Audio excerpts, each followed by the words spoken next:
Hablemos del tema llamado hablar en lenguas. Hoy en día muchas personas afirman que uno debe hablar en lenguas o tener la habilidad de hablar en lenguas o esa experiencia como una prueba del bautismo del Espíritu Santo. Y evidentemente lo más importante en la vida de un humano o de una persona es ser bautizado por el Espíritu Santo. Es más, nuestra salvación depende de ello. Pero, ¿qué significa ser bautizado por el Espíritu Santo? Este es un tema muy importante. Y recordemos que el Espíritu Santo es el Espíritu del amor, de paciencia y de tolerancia. Y ser salvo significa tener el Espíritu Santo dentro de uno, morando dentro de nosotros, ya que el Espíritu Santo es la vida de Dios. Y recordemos lo que Jesucristo dijo en Juan capítulo 3, versos 6 al 7. Y dice que lo que es nacido de la carne es carne, y lo que es nacido del Espíritu es espíritu. Y en Romanos 8, versos 9 y 11 dice, mas vosotros no vivís según la carne, sino según el Espíritu. Si es que el Espíritu de Dios mora en vosotros, y si alguno no tiene el Espíritu de Dios, no es de él. Y en el verso 11, y si el Espíritu de aquel que levantó de los muertos a Jesús mora en vosotros, el que levantó de los muertos a Cristo Jesús vivificará también vuestros cuerpos mortales por el Espíritu que mora en vosotros. En pocas palabras, si no tenemos el Espíritu de Dios en nosotros, nosotros estamos perdidos totalmente. Y por lo tanto, es importante tener el Espíritu de Dios. Pero hay una gran diferencia entre recibir el Espíritu Santo y ser bautizado por el Espíritu Santo. Ahora hablemos del evento bíblico que sucedió en Pentecostés. ¿Es ese evento que se debe repetir hoy en día en nuestras iglesias? Muchas personas van a eventos donde ellos esperan por el Espíritu Santo para poder hablar en lenguas y de esta manera probarse ante ellos mismos que ellos tienen el Espíritu Santo.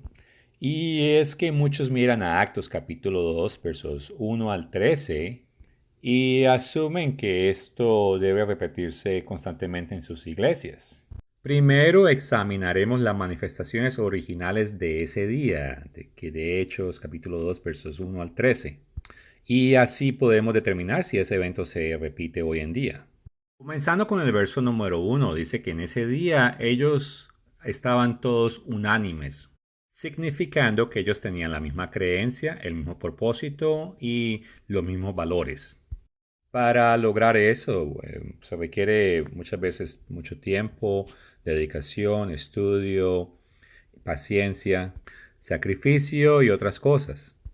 Lo mismo no se puede decir de muchas iglesias tradicionales, ya que hay mucha división, mucho chisme, muchas preferencias, segmentos y disputas entre los miembros. En el verso 2 dice una palabra clave que es de repente vino el cielo un estruendo.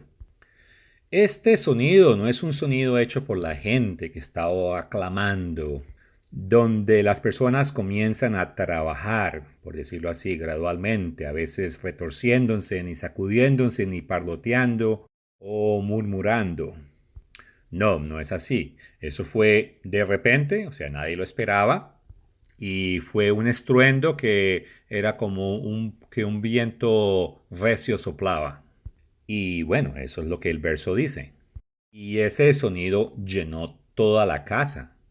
No es el sonido de las gargantas de las personas haciendo sonidos. En el verso 3 dice que se le aparecieron lenguas repartidas como de fuego. O sea, es algo visual. Es un elemento o evento sobrenatural. Esto no sucede en ninguna de las iglesias. Punto. Y en el verso 4 dice que todos ellos fueron llenos del Espíritu Santo. En las iglesias hoy en día, muchas personas dicen haber recibido el Espíritu Santo, pero unos lo reciben y otros no, por decirlo así. Esto no se alinea con lo que sucedió en ese día. que es un evento que sucede de repente y afecta a todas las personas que están reunidas. Otro punto en este verso es que comienzan, o estas personas hablaban otros lenguajes, o sea, otros idiomas. Este evento fue tan especial que estas noticias corrieron por toda la ciudad y llegaron al oído de muchas personas. Y es que el verso 5 nos informa que habían judíos de muchas naciones y que obviamente hablaban diferentes idiomas. Y en el verso 6 vemos que esa multitud de judíos que estaban visitando, porque lo hayan hecho para celebrar la fiesta de Pentecostés, que bueno, eso es lo que los judíos hacen. Y en fin, el todo es que todas estas personas de diferentes idiomas escuchaban en su propio idioma predicar las cosas de Dios de este grupo que solamente hablaba el lenguaje local. Pero debido a este evento podían hablar en cualquier idioma, o al menos en los idiomas que estas personas entendían. Y bueno, eso lo podemos ver en el verso 8.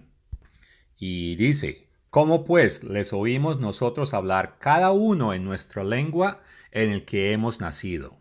El regalo de lenguas en la Biblia se trata de la capacidad de hablar acerca de Dios en los idiomas extranjeros que previamente nosotros no hemos estudiado y que no tenemos entendimiento. El evento de Hechos capítulo 2 se volvió a repetir en Hechos capítulo 11, versos 15 y 17 para ser más exacto. Por eso el verso 15 dice, y cuando comencé a hablar cayó el Espíritu Santo sobre ellos también como sobre vosotros al principio. Y el verso 17, si Dios, pues, les concedió también el mismo don que a nosotros que hemos recibido en el Señor Jesucristo, ¿quién era yo que pudiese estorbar a Dios? Claro, hay que aclarar que no está registrado que Pedro haya dicho que fue de repente y del cielo y que hubo sonidos de tormenta como viento, o que apareció algo encima de las cabezas o sobre las cabezas de esas personas, o que los hombres de diferentes idiomas entendieron cada uno de ellos en su propio idioma. Y también está el evento que sucedió en Hechos capítulo 19, verso 6, y que dice, habiéndoles impuesto Pablo las manos, vino sobre ellos el Espíritu Santo, y hablaron en lenguas y profetizaban. Noten que en todos estos eventos el Espíritu de Dios es dado a estas personas. Y aunque para recibir el Espíritu de Dios hay que cumplir ciertos requisitos, no tiene nada que ver con pedir que nos envíe el Espíritu Santo. Si algo, Dios no lo quiere dar. Y el que pidió para que nos diera el Espíritu Santo fue Jesucristo. Pero bueno, entonces, ¿qué fue lo que sucedió el día de Pentecostés? Ese fue el cumplimiento de la profecía de Joel 2, capítulo 2, versículos 28 al 29. Y Pedro explica esto claramente en los versículos 16 al 21 de Hechos capítulo 2. Y recordemos que de acuerdo a Lucas 11:13, el Padre está dispuesto a darnos ese regalo del Espíritu Santo.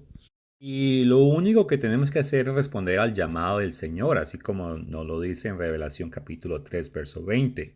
Pero, ¿qué es lo que debemos hacer? Bueno, el verso 19 de Revelación capítulo 3 nos dice que debemos arrepentirnos. Las personas cometen el grave error de rogar para recibir el Espíritu Santo y se ponen a hacer sonidos y a decir santo, santo, santo, o ven a Dios nosotros, danos tu Espíritu, bendito seas, bueno, todas esas cosas.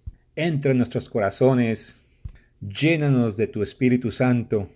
Pero lo que importa es lo que la Escritura dice. Y si regresamos a Hechos, capítulo 2, verso 38, a través de Pedro, el Señor nos enseña que hay que arrepentirnos y bautizarnos para el perdón de los pecados y recibir el don del Espíritu Santo.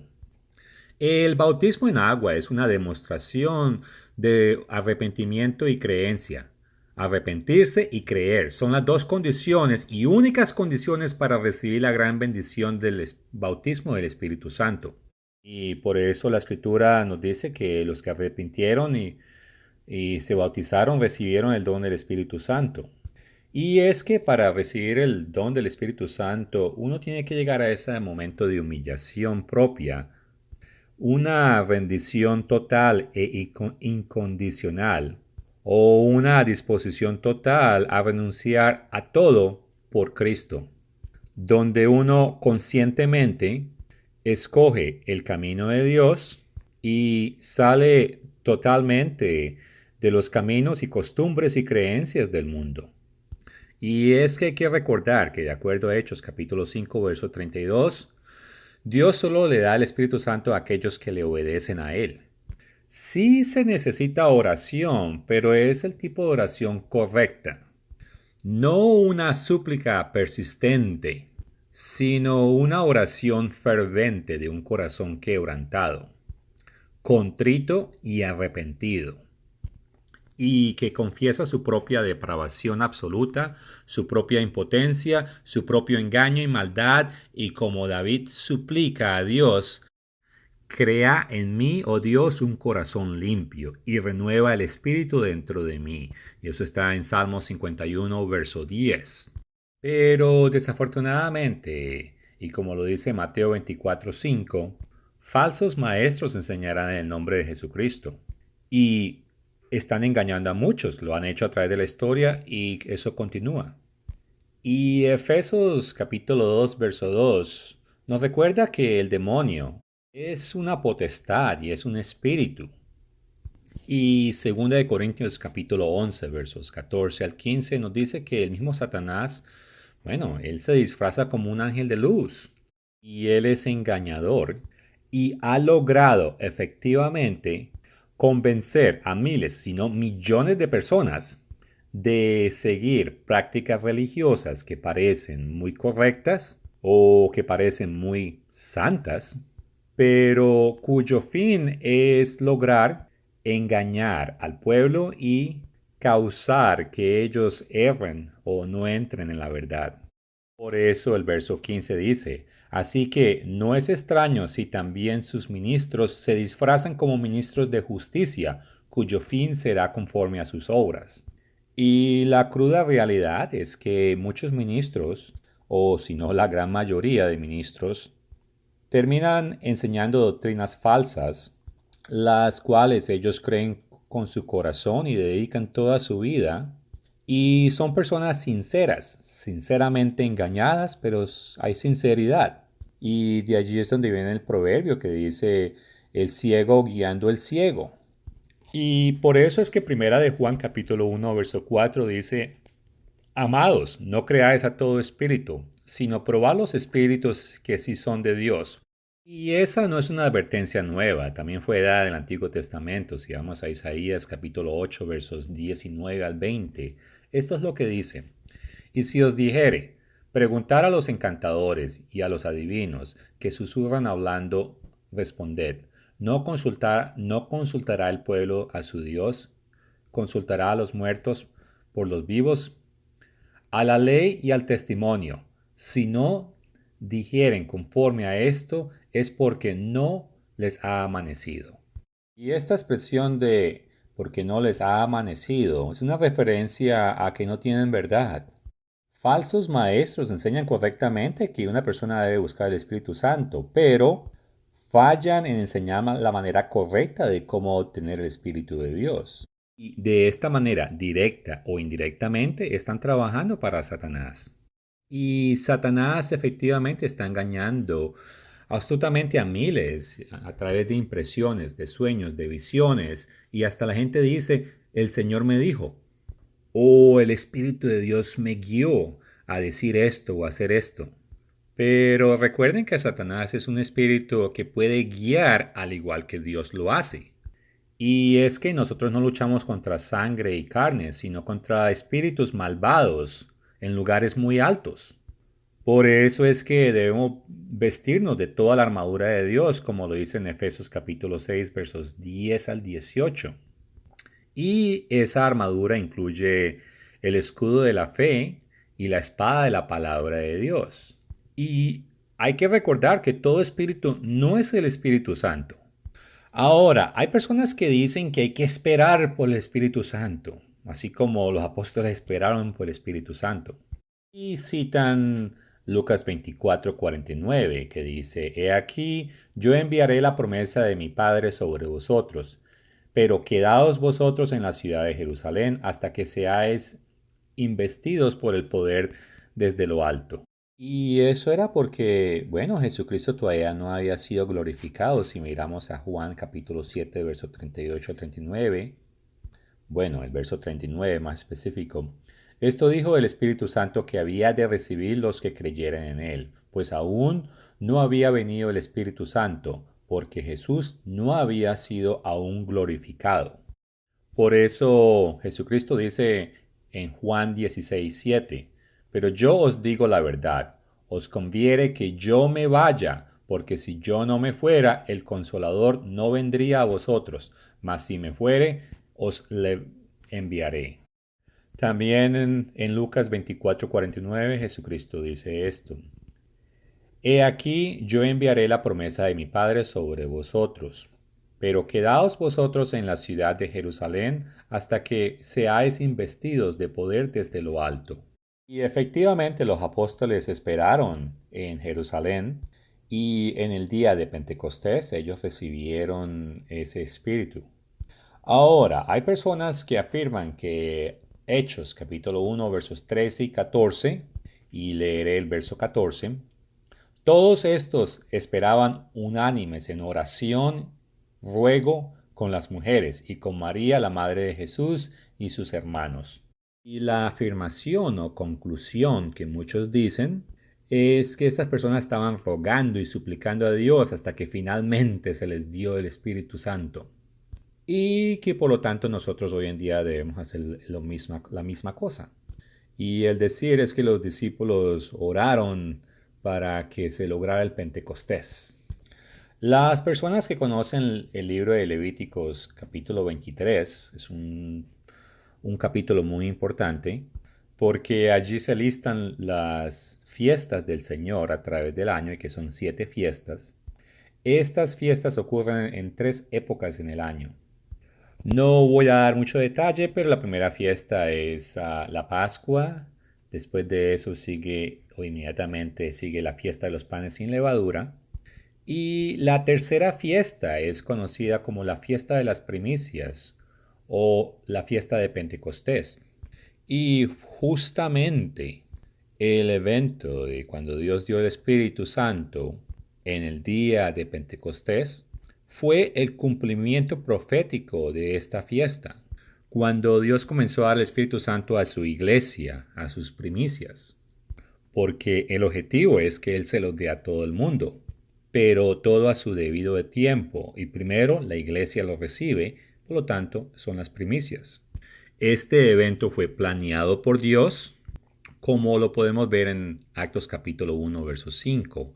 Porque Juan ciertamente bautizó con agua, mas vosotros seréis bautizados con el Espíritu Santo dentro de no muchos días. Entonces, en Lucas 24:49, Jesucristo dijo que ellos tenían que esperar en Jerusalén hasta que recibieran el poder. Y bueno, en Actos capítulo 1, verso 4, él recordó otra vez eso cuando él estaba hablando con ellos, una vez que él fue resucitado, o después de haber sido resucitado. Y estando juntos les mandó que no se fueran de Jerusalén, sino que esperaran la promesa del Padre. Es muy ignorante decir que fue que los apóstoles oraron y oraron hasta que recibieron el Espíritu Santo, que ellos causaron ese evento. Echemos un vistazo a Hechos capítulo 1 versos 13 y 14. El verso 14 en particular. Todos estos preservaban unánimemente en oración, ruego y con las mujeres y con María la Madre de Jesús y sus hermanos. ¿Estaban ellos en oración, en ruego, pidiendo por el Espíritu Santo? Sabemos que estas personas estaban en esa ciudad esperando y tenían fe completa que Dios cumpliría su promesa. Sabemos que varios días pasaron y cuando llegó el día de Pentecostés, Recuerden que Pentecostés es un día en especial, no una experiencia.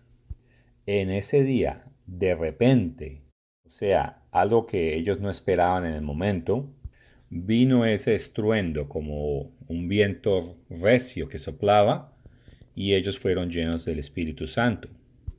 Ahora, miremos a las otras experiencias que son registradas y que fueron posteriores al día de Pentecostés, donde se recibió el Espíritu Santo. Una de estas experiencias se consigue en Hechos capítulo 8, versículos 12 al 15. El verso 12. Cuando creyeron a Felipe que anunciaba el Evangelio del Reino de Dios en el nombre de Jesucristo, se bautizaron hombres y mujeres.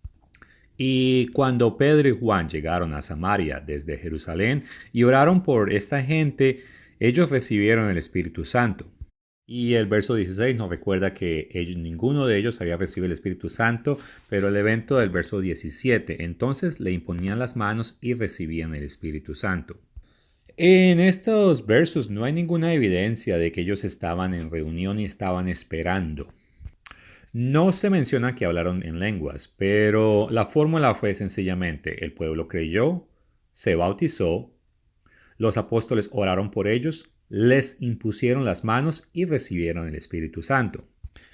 En el capítulo 10 de Hechos encontramos la experiencia de la familia de Cornelio, los que estaban con Cornelio.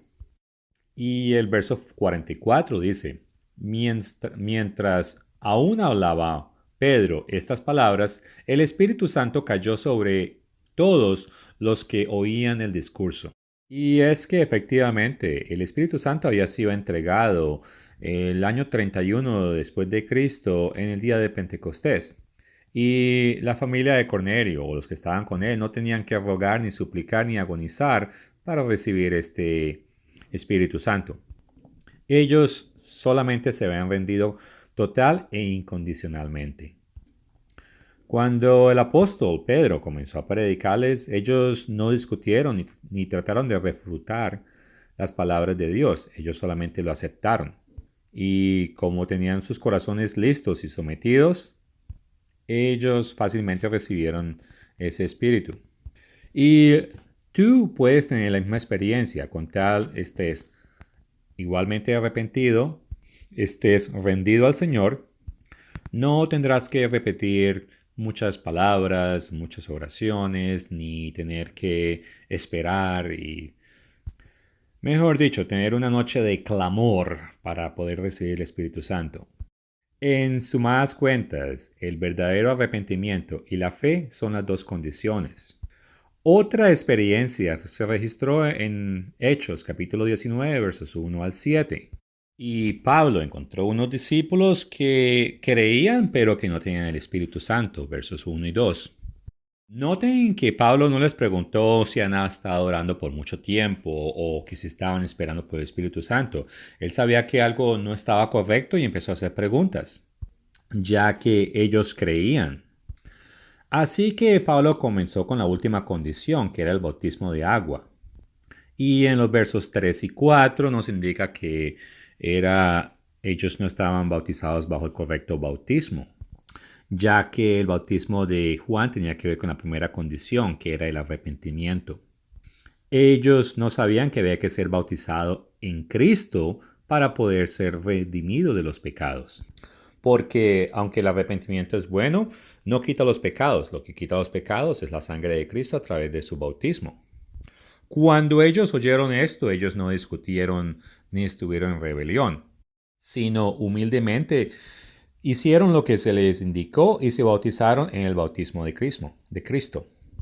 Y eso aparece en el verso 5. Y en el verso 6, lo que siguió fue que le imponieron las manos y ellos recibieron el Espíritu Santo. En pocas palabras, no hay ningún ejemplo de que hay que sentarnos y esperar por el Espíritu Santo a que venga. Así que esas reuniones donde las personas murmuran repetidamente una y otra vez y donde la gente de un momento a otro, excitadas en sus emociones, gritan y pasa, esa no es la forma correcta de que la Biblia enseña de cómo recibir el Espíritu Santo. Y es que hay que tener en cuenta, porque así como en Isaías capítulo 8, versos 19 y 20, especialmente el verso 20, indica que solo debemos poner atención a aquellos que hablen conforme al testimonio de la ley del Señor. De lo contrario, estamos invitando en nuestras vidas un espíritu que no es el Espíritu Santo. Tenemos que entender que el bautismo del Espíritu Santo es una dotación especial con poder, y es un poder especial para poder testificar de Jesús. Pero muchos creen que es tener una experiencia religiosa donde uno tiene emociones y puede hablar en un idioma raro y que si no lo obtienen, entonces ellos se desanimen y decidan que no hay esperanza para ellos. Dios ciertamente nos quiere dar su Espíritu Santo y lo único que tenemos que hacer es completar las condiciones.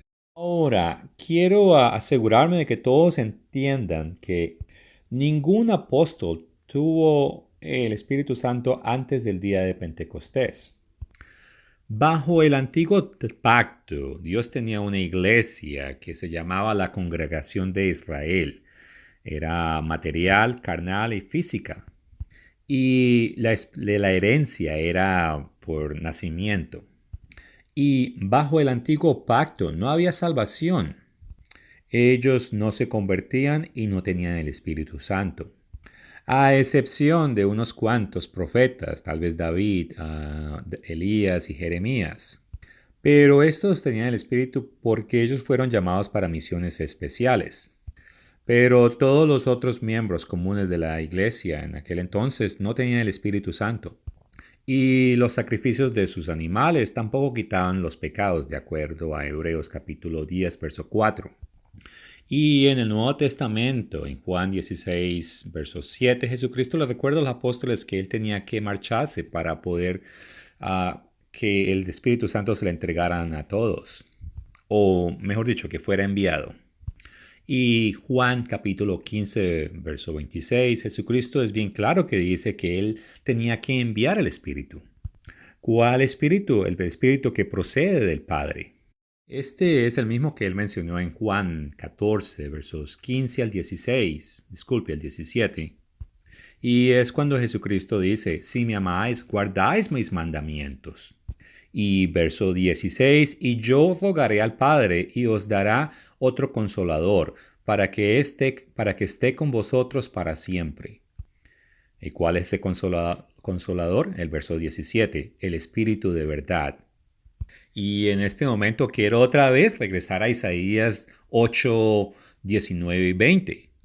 Porque el que no tiene ese testimonio que afirma sus mandamientos, o en otras palabras, su ley, no es de Dios. Y cualquier espíritu que ellos ofrecen no es el espíritu de verdad. Y regresando esta vez a Juan capítulo 7 versos 37 al 39, específicamente el verso 39, esto dijo del espíritu que había de recibir los que creyesen en él, pues aún no había venido el Espíritu Santo, porque Jesús no había sido aún glorificado. Y regresando a Juan 14, verso 16, encontramos que Jesús es el que oró y le pidió al Padre que nos diera el consolador a nosotros. Y el Espíritu Santo definitivamente nos hace fuertes. Por ejemplo, Pedro, él era débil. Le faltó fe para echar fuera un demonio o para caminar sobre el agua. Negó a Jesús 3 veces y se fue a pescar en lugar de atender la obra de Dios. En la cena de Pascua, Jesús le había dicho, cuando te hayas convertido, fortalece a tus hermanos. Y eso lo puedes leer en Lucas 22, versículo 32. Ahora, ¿cuál es la definición bíblica del bautismo del Espíritu Santo? Vamos a leer la única escritura que habla acerca de esto y es 1 Corintios capítulo 12, verso 13 y dice, porque en un solo espíritu fuimos todos bautizados en un cuerpo, sean judíos o griegos, sean esclavos o libres, y a todos se nos dio a beber de un mismo espíritu. Bautismo es una palabra griega que significa, al traducir al español, es sumergir. Por eso en un bautismo de agua, bueno, se sumerge la persona en el agua. Pero en el bautismo del Espíritu Santo no es una inmersión en el Espíritu Santo, porque las Escrituras nos dicen que es la entrada del Espíritu Santo en nosotros. Por eso Romanos capítulo 8, verso 9, al final dice, si alguien no tiene el Espíritu de Cristo, no es de él. Cuando el Espíritu Santo entra dentro de nosotros, nos volvemos parte del cuerpo de Cristo. Y por tanto nos volvemos la morada o la casa del Espíritu Santo. Y podemos decir que ese Espíritu nos sumerge o nos integra a la casa de Dios o a la iglesia. Y nuestra inmersión en la iglesia del Espíritu Santo es lo que la Escritura refiere el bautismo con o por el Espíritu Santo. No es el bautismo del Espíritu Santo, es el bautismo con o por el Espíritu Santo en la iglesia. Y de esa manera, por el Espíritu Santo, todos somos bautizados en un solo cuerpo. Así que al recibir el Espíritu Santo, somos bautizados con el Espíritu. Recibir el Espíritu y ser bautizados son uno y la misma cosa. Notemos algunos de los términos utilizados para describir este bautismo. Miremos a Hechos capítulo 2, verso 4. Y fueron todos llenos del Espíritu Santo. En Hechos 2:38 se le llama recibir el don del Espíritu Santo. En Hechos capítulo 10, verso 44 se le llama el Espíritu Santo cayó sobre todos los que oían ese discurso.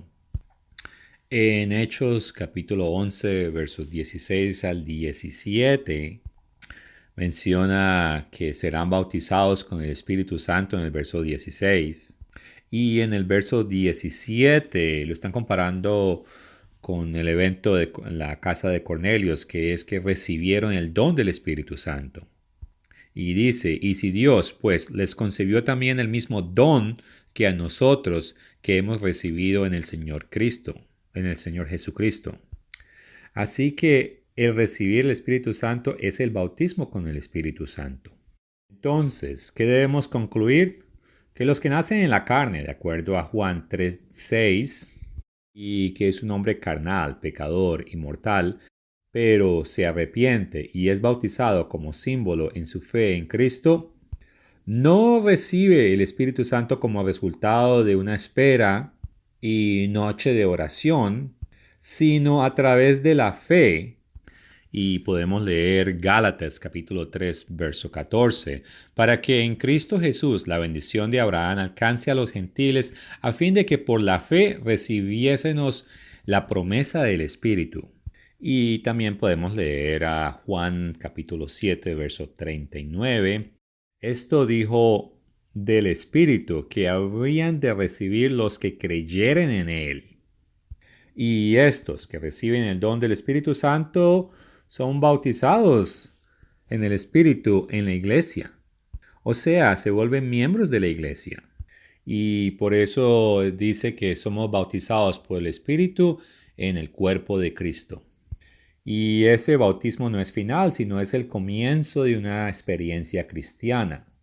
Es un ser espiritual en un estado bebé que debe crecer en la gracia y el conocimiento y vivir una vida de superación, y esa persona debe perseverar hasta el fin para ser salvo.